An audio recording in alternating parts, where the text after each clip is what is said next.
Korupsi di Indonesia ternyata bukan hal baru.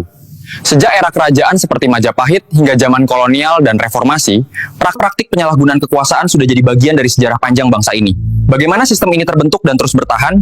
Temukan jawabannya di video ini. Pernah kepikiran, Jak, kenapa korupsi di Indonesia kayak gak pernah ada habisnya? Dari zaman Raja-Raja Nusantara, masa penjajahan, Orde Baru sampai sekarang, seolah-olah selalu ada ruang buat main belakang. Ini bukan cuma soal uang, tapi soal warisan. Warisan yang kita gak pernah minta, tapi tetap diwariskan dari generasi ke generasi. Mari kita mulai dari masa kerajaan dulu. Di era Majapahit misalnya, korupsi udah jadi penyakit birokrasi. Bayangin, para pejabat lokal dulu sering banget nyari keuntungan pribadi lewat pajak dan upeti. Yang harusnya buat kerajaan, malah nyangkut dulu di kantong pribadi. Bahkan di prasasti Talang Tuwo dari abad ke-7, udah ada indikasi soal aparat yang nakal. Masuk ke masa kolonial, bukannya bersih, justru makin jadi. VOC, yang katanya perusahaan dagang, tapi prakteknya mafia kelas kakap. Mereka bukan cuma korup, tapi juga melegalkan korupsi. Gaji pejabat Belanda sengaja dibuat kecil, supaya mereka dipaksa nyari tambahan dari suap dan pungli. Mau gak mau, nular juga ke pejabat lokal yang kerja bareng mereka.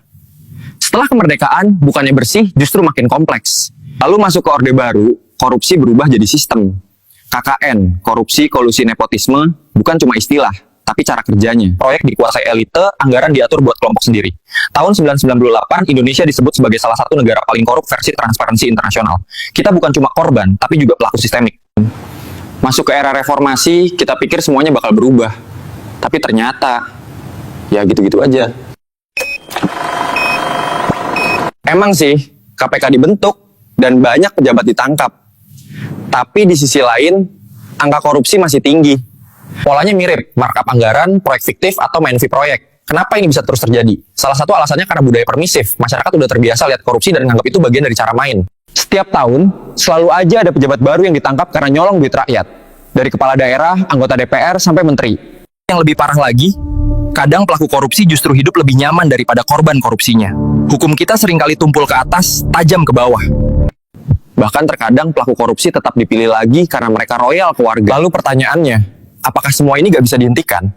Bisa, tapi perlu keberanian kolektif. Edukasi dari usia muda dan transparansi anggaran, juga sanksi tegas harus jalan bareng. Karena kalau enggak, kita cuma akan terus mewariskan budaya kotor ini ke generasi berikutnya. Dan korupsi bukan cuma soal hukum. Ini soal moral, soal mentalitas, dan soal keberanian untuk bilang cukup. Kita udah cukup menderita gara-gara ini dari zaman nenek moyang. Sekarang waktunya berubah.